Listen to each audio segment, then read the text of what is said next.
what do all of these games have in common? Sure, they're all critically acclaimed, but they also share the same underlying combat system called free flow combat, which lets you smoothly jump from enemy to enemy trying to keep your combo streaks alive. But how exactly does it work, and what makes this system so special that almost all fighting games now use this system by default? To answer these questions, let's go back in time and see how combat looked like before, and how one game changed combat systems forever. Before the introduction of free flow combat, most games had a rigid system full of preset combos. The Legend of Zelda: Ocarina of Time was one of the first games to feature a targeting system, which allowed players to lock onto single enemies while timing attacks and counters. This made it easier to manage combat in a 3D space, giving players more precise control over Link's movements and attacks. This ended up being known as Z targeting, and while revolutionary at the time, the controls still felt clunky and lacked fluidity. Players had to manually switch target, and transitioning between them would often break the flow of the battle. And since Link's attacks were bound by the constraints of the Z targeting system, this led to repetitive and predictable combat patterns. But this did spark a huge movement in 3D games to improve the fluidity of combat, which would become the basis of the iconic free flow system we see today. Enter Devil May Cry, released in 2001. This game didn't just improve the targeting system, it redefined what fluid combat should be. Players could now lock onto enemies with ease, chaining together dynamic and cool-looking combos. The smooth transitions between the moves made every fight feel like a well-choreographed dance. Unlike the Z targeting system in Ocarina of Time, which automatically selected the nearest enemy, Devil May Cry allowed players to manually choose their target by aiming in the enemy's direction and pressing a lock-on button. This gave players more control over their combat strategy and positioning, and the smooth transition between moves were made possible by advanced animation blending techniques, which let you combine the end of one animation with the start of another through the use of interpolation algorithms.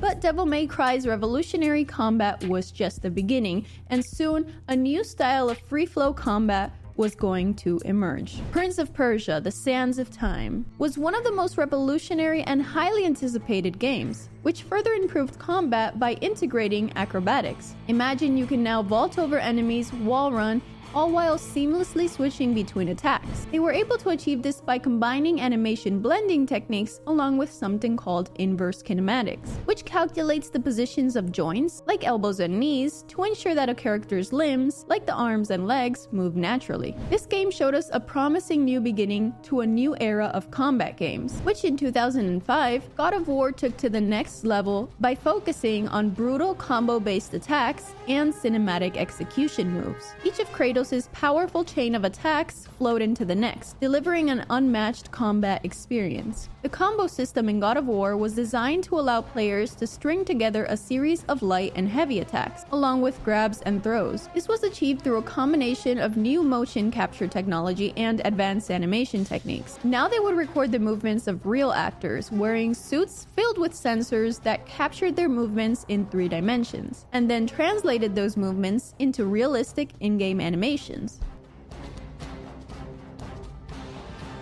The system also included different animations that would trigger based on the player's position to the enemies, adding that much-needed variety and responsiveness to combat. For example, if Kratos was behind an enemy, he could perform a different finishing move, like grabbing them behind or snapping their neck. I wouldn't want to be them. Or if he's near a wall, he might slam the enemy into it for extra damage. But there was still one important mechanic missing from all these fighting games that would become the keystone of free-flow combat. And if you're interested in learning more about game design and even making some fighting games yourself, Skillshare, the sponsor of this video, is a perfect way to level up and start your journey into the game industry. Skillshare is the largest online learning community for creatives, with thousands of classes led by industry experts across film, illustration, design, and more. They have learning paths that give you step-by-step classes to learn new or even refine existing skills. With school breaks and slower work schedules, many of us find ourselves with time time to explore our passions or even our hobbies. I plan to make the most of my summer by delving deep into this awesome Unreal Engine learning path with over 15 hours of content, or even exploring a new side of my creativity with Blender, learning to build 3D models and animations to take my games to the next level. They have over 700 courses related to game development, from learning to make simple 2D ones to super detailed 3D ones. The first 500 people to use my link in the description will get a free 1-month trial to Skillshare. Get started today. Assassin's Creed. A truly revolutionary game which combined parkour, combat, cool finishing cinematics, and most importantly, a refined counter system. Players could now effortlessly flow between enemies, using counters and dodges to create a more strategic and immersive combat experience. While God of War did introduce its own counter system, Assassin's Creed really hyper-focused on a system where timing was crucial. The emphasis on movement and positioning added a new layer of depth not seen in the previous combat games. Counters now required players to accurately time their button presses when an enemy attacked. If you missed, it would disrupt the flow of the fight, losing the upper hand and potentially leading to a gruesome death.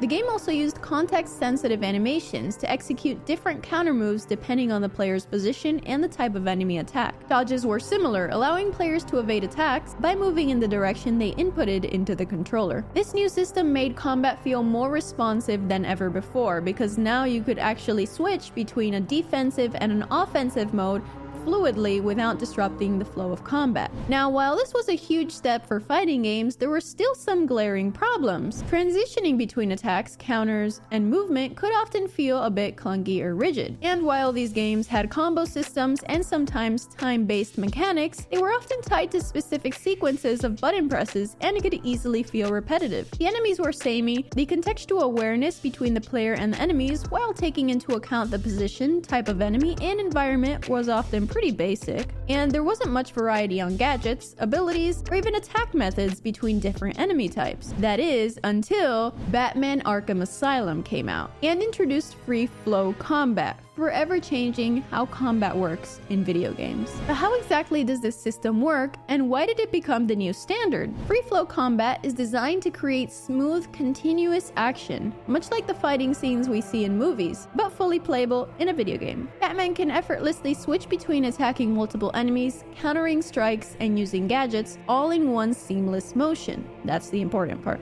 The magic of free flow combat comes down to 4 key principles, the first one being contextual awareness. The system is constantly assessing Batman's positions, his enemies, and the environment to choose the most dynamic, natural-looking moves. To demonstrate, I've opened up a small sample of the combat system made by fellow YouTuber Mix and Jam, which I highly recommend watching his video for a more detailed technical breakdown in Unity, a game engine. It works by having a manager keep track of all of the enemies in the fight and looping over each of them, picking one enemy as the main attacker. It then waits for some random time before attacking to make it much less predictable. If the selected enemy is in an unavailable state, like stunned or retreating, the loop waits until the enemy is ready before starting the attack. And once the enemy attacks, it enters into a retreat state before becoming available for the next action. Each enemy has an enemy behavior, which prompts it to either randomly move around the player or stay still. If the enemy is attacking the player, it will start to walk towards the player until it's within the range of attack. You'll see this visual indicator which suggests that the enemy will attack the player, just like in Batman. If the player either attacks the enemy, rolls out of the way, or counters the attack, it'll cancel out the enemy action and instead trigger an animation and either stun it for a few moments or trigger its death once its health reaches 0. And for certain random enemies, you may even be lucky and witness a finisher, which slows down time, plays a specific animation, and zooms in the camera for a close-up shot. On the attacking side, if the player isn't currently getting attacked by an enemy, they can aim towards the direction they want to attack in and automatically dash towards that enemy to beat them down. The player can then easily switch between attacking and countering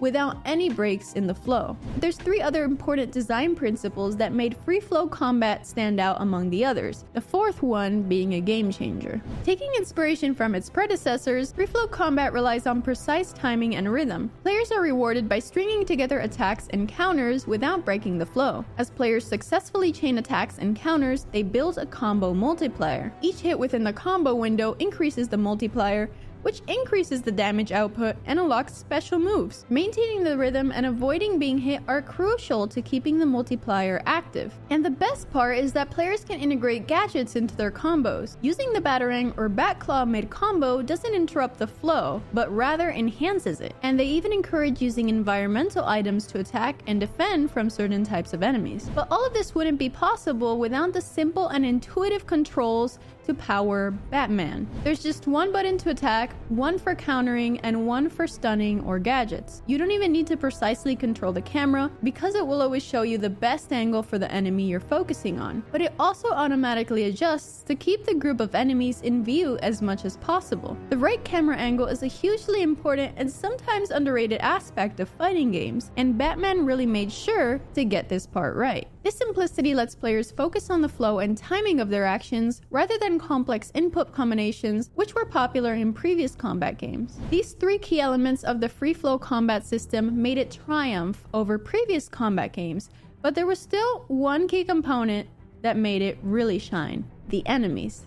Enemies would now react intelligently to Batman's actions. They would coordinate attacks, attempt to flank, and even use their own special moves. The free flow combat system ensured Batman could respond to these dynamically, making the combat feel more immersive and challenging. When multiple enemies attacked at once, the system timed their strikes so that Batman could counter them with a single button press, performing a stylish and effective multi-counter animation. This maintained the flow of combat, which allowed the player to handle numerous threats at the same time. Enemies would also adapt to Batman's use of gadgets, so if Batman used the Bat Claw to pull an enemy towards him, others might try to intervene. The variety of enemy types also contributed to the dynamic combat experience. Some enemies were heavily armored, requiring Batman to use specific tactics to defeat them, while others were agile and could dodge attacks. This forces players to constantly adapt their strategies, preventing the combat from becoming stale or repetitive, which was a huge problem in almost every fighting game. By combining fluid animations, precise timing, and intelligent enemy behavior, the free flow combat system in Batman Arkham Asylum set a new standard for action games. It created a combat experience that was not only visually impressive, but also deeply satisfying to play. But the system was not perfect at all. I mean, it looks strange to see enemies kind of standing around waiting to be attacked, and the AI could have obviously been better in general, but despite these imperfections, the new free flow combat system set a new standard for combat games never before seen. And developers caught on to this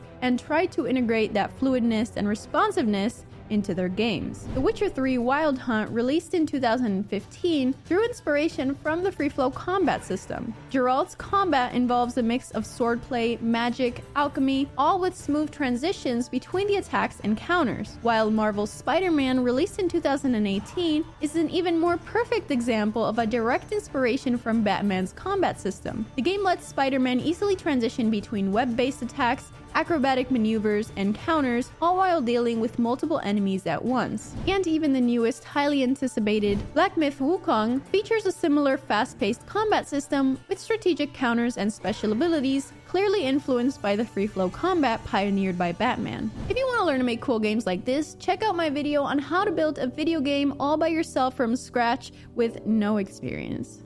Click it, and subscribe.